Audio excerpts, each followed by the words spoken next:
What's going on, everybody? It's Justin Gazaba, and this is Living and Moving to Seattle, Washington. This is the channel that gives you all the nitty-gritty details of what it's like to live, work, eat, sleep, play right here in the Pacific Northwest, the Emerald City, Seattle, Washington, the beautiful Puget Sound. And in this video, we're going to talk about the top 10 surprising reasons not to move to Seattle, and generally the Pacific Northwest. You know, we could say Seattle, but it's going to be Puget Sound, really.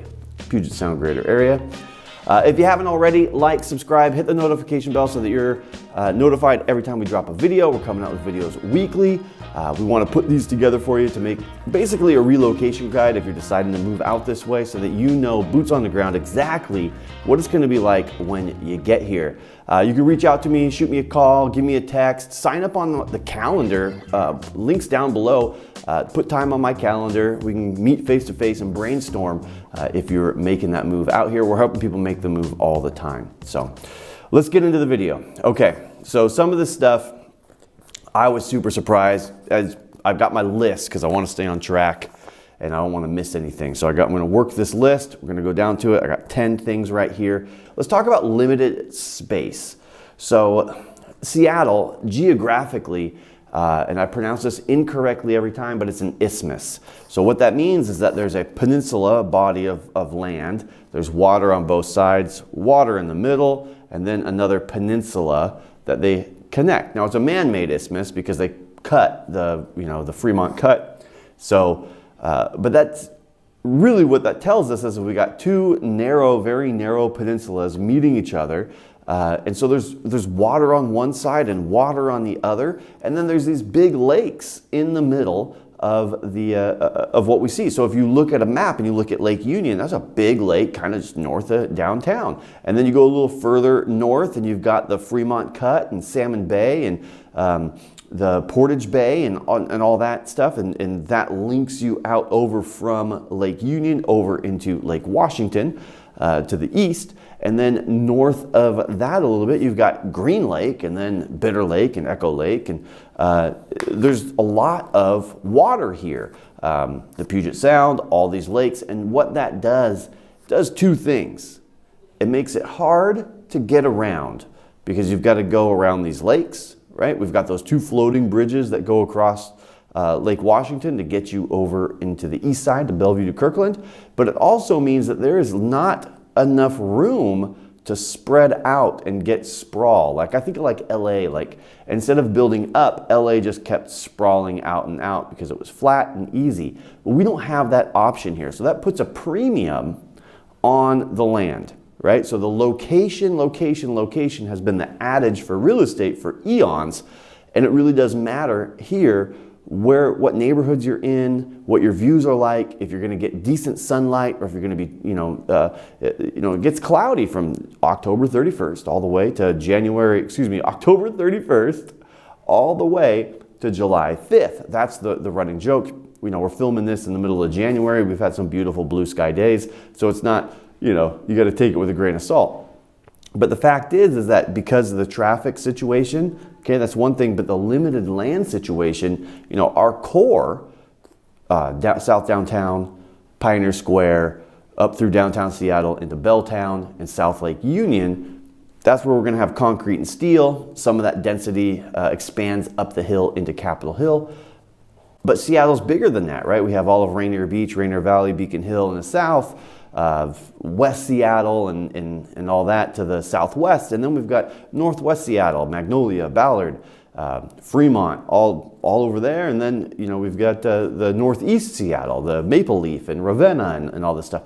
So what we're seeing now is that there just isn't a lot of space. And so Seattle has changed some of their zoning, and we're starting to see more cottage style housing being built there. But the geographic constraints make it limited here insofar as how big Seattle can get. Number 9 on the list is going to be earthquake risk. Now, it's not California, but we are part of that ring of fire, and there are fault lines. And God, do you remember that New York Times article? Was it New York Times or the Journal? a couple years ago, wrote this article about earthquakes. Came out and talked about how California, the big one was going to come, and California was just going to break off of America. There'd be tidal waves, awful things. And if you lived on one side of I-5, you were cool, but if you lived on the other side of I-5, you were screwed. That scared a lot of people. But there is, we have had earthquakes. I remember when I was 19, I worked at a lumber yard, and we had an earthquake come through. So that would have been, 19 would have been the year 2000, I guess. We had this earthquake come through. I might have been 20 or 21, somewhere around the early 2000s, 2000, 2001. I'd have to look it up. But you could see the hill, all the land was moving, lumber was shaking, it was wild. So there is that risk of earthquakes, right? I think about Australia. Everything in Australia is trying to kill you with snakes and spiders and all this. We don't have that kind of stuff here. Like, it's being outdoors, black bears and bees is probably your greatest threats, right?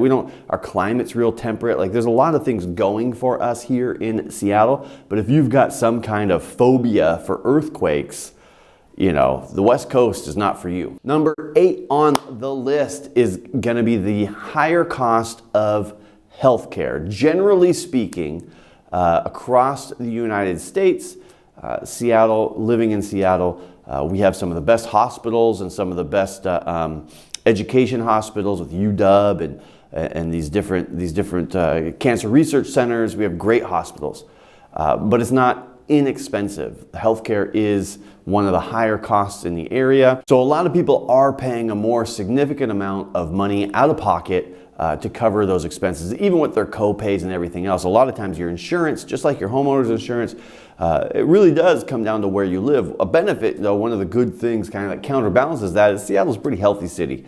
Organic food stores, people are all about that outdoor exercise and fitness.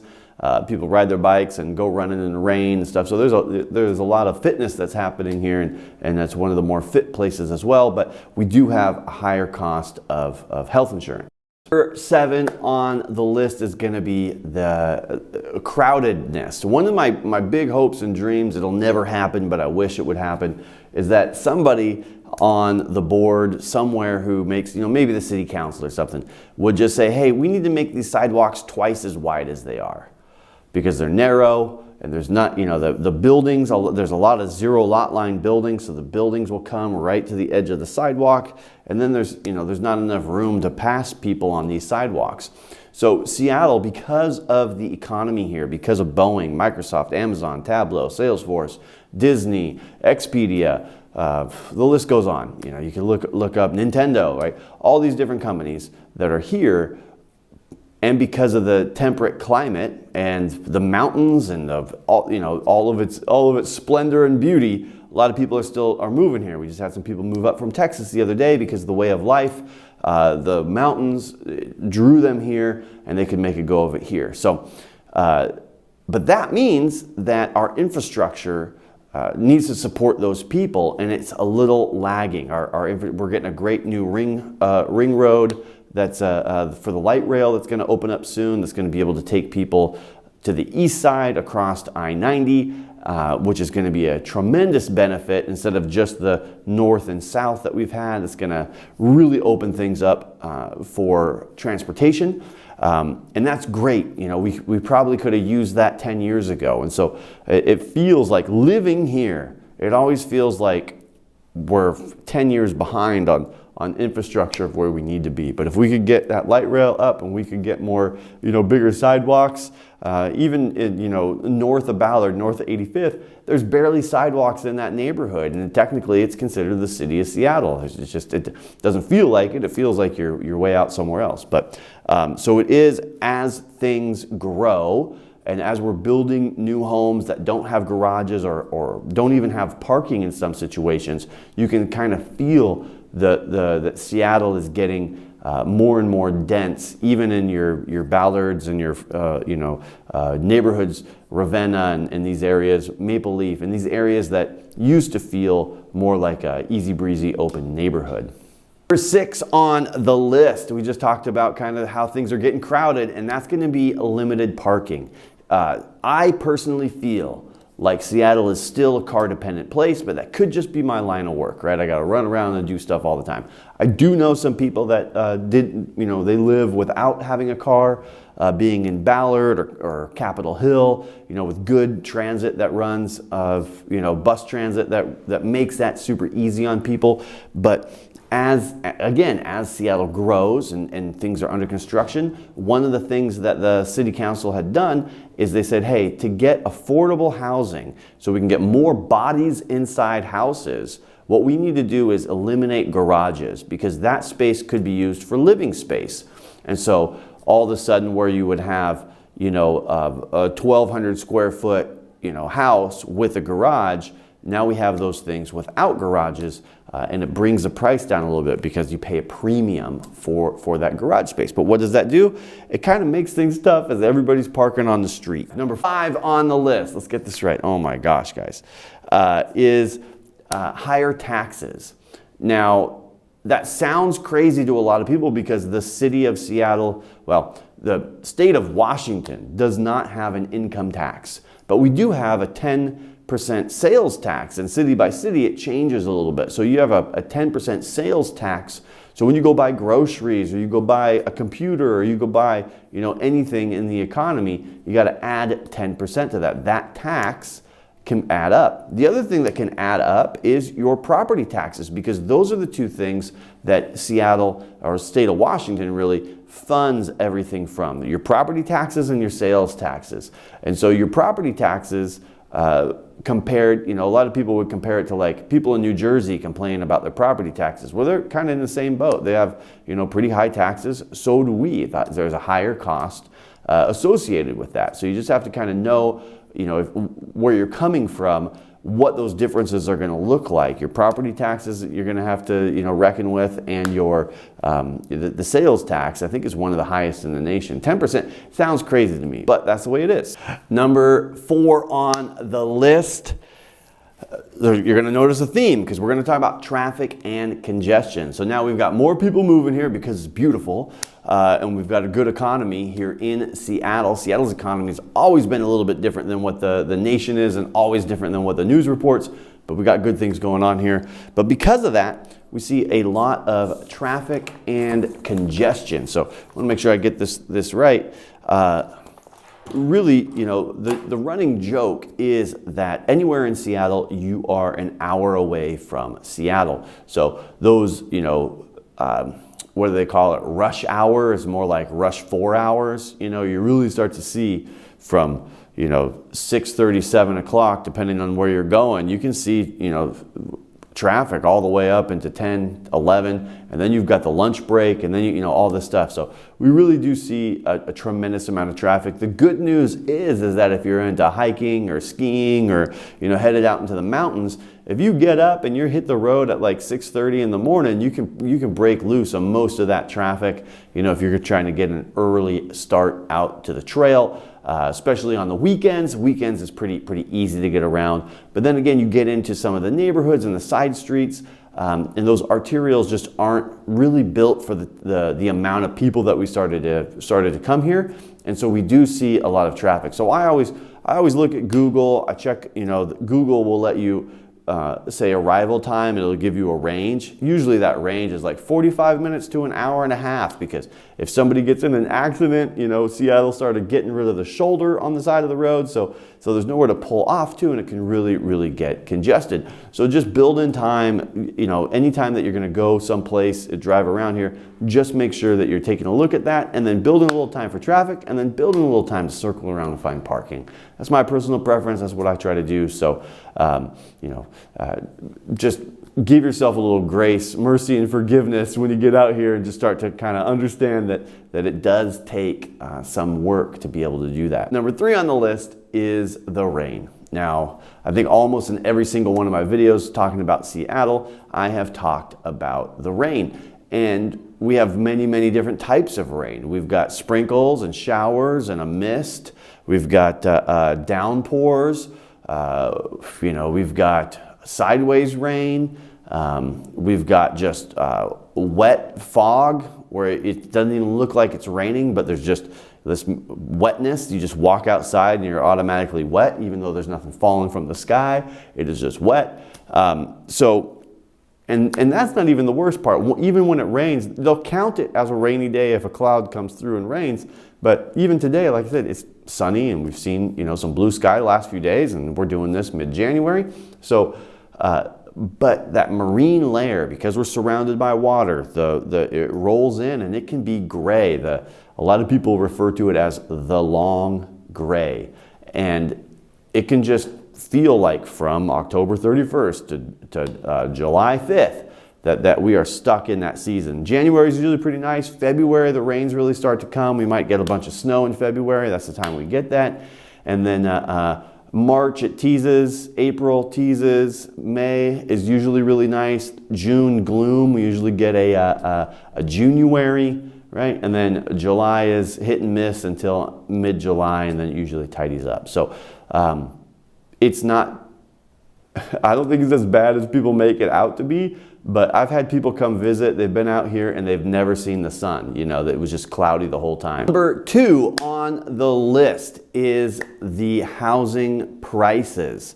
So it's a different economy here. We've got a heavy tech sector, we've got Boeing, we've got great engineers, we've got companies that work to support those companies, you know, and because of that, because of the limited land that we talked about earlier, we're very restricted in where we can build. So you really can only go north or south, and then that traffic and the commute sucks. So people want to be closer, you know, under 45 minutes to the office because people are still going to work, right? So there's a lot of things to consider. You know, I've got folks that have moved out across the Puget Sound, across Elliott Bay and the Puget Sound over to Bremerton. And they take the ferry, and it's like, hey, they're going to jump on that ferry. It's about an hour ferry ride. They've got to get to the ferry. Probably takes them 15, 20 minutes to get to the ferry on their side. Then another 15 to 20 minutes to get to work. So they're all of a sudden they're into it an hour and a half, but they get a solid 45 minutes on that ferry to check emails, plan their day, and do that, and that works for them, right? So there is, you know, a higher cost of living than a lot of places. Haven't seen the reports lately, but at one point they were talking about how Seattle is more expensive than New York and more expensive than San Francisco. And I think that all the things tie together when you look at housing costs, you look at the taxes, you look at all that, how that's all set up, is that and the difference in pay, right? So maybe you might make a little bit more in San Francisco, but you might pay, you know, who knows how it's going to tease out. You've got to do that math for yourself when you're coming here and just expect it. Seattle is an interesting place because it's mostly hills and it's a long, skinny city with water on both sides, right? So that makes it a very unique place to live. And because it's all water and very skinny and, you know, and all these different elements, it does put a premium on these neighborhoods that you know, feel like they're close in, but feel a little bit further away from the city, like, you know, your Queen Anne's or your, you know, your North Capitol Hill, you know, some of these Madrona neighborhoods that we see a lot of premium pricing in. Leschi, what's the other one? Mount Baker. You know, we see some great houses there. Number one on the list, you could take all of the things that we just talked about and funnel them down, and that would bring you to just an overall higher cost of living. Higher medical, a little bit more expensive dirt, you know, and your house is a little bit more expensive. You know, I've heard car insurance is a little bit more expensive. So the cost of living in Seattle, we just talked about, you know, those reports saying it was more expensive than New York, more expensive than San Francisco. Obviously, what part of New York, what part of San Francisco is going to make a difference versus what part of Seattle. It's hard to compare apples, oranges, and bananas, and it just doesn't add up completely, because there are some places in Seattle that are reasonably affordable and easy to get around, right? So, but just in general, overall, when we put these videos together, we want to do a really good job for you when you come out and you're ready to move out here and you're doing your homework and you're looking this stuff up and you're trying to get a grip on, hey, what neighborhood, what school district, where, you know, where's my office for my hybrid commute, what's my commute going to look like, what things should I expect? And it would be remiss if I didn't mention, hey, it's a higher, you know, we do see these higher costs, but because our economy is so strong, because of the diversity in businesses and startups and the talent pool that we have, And the companies that we have here, you know, that's kind of what drives everything in that direction, is because it does become, it does pencil out to be affordable, right? So you just got to look at your math, see where you're at, what's gonna work for you. We're helping people make this move all the time. Like I said, we want to do a really good job for you. Reach out, shoot me a call, give me a text, whatever you got to do. Put time on my calendar, and then we can just brainstorm, you know, what's going on with you and your situation, and see if we can come up with a plan to help you. We do it all the time. We absolutely love it. So reach out to me, and we'll see you in the next video. All right, talk to you.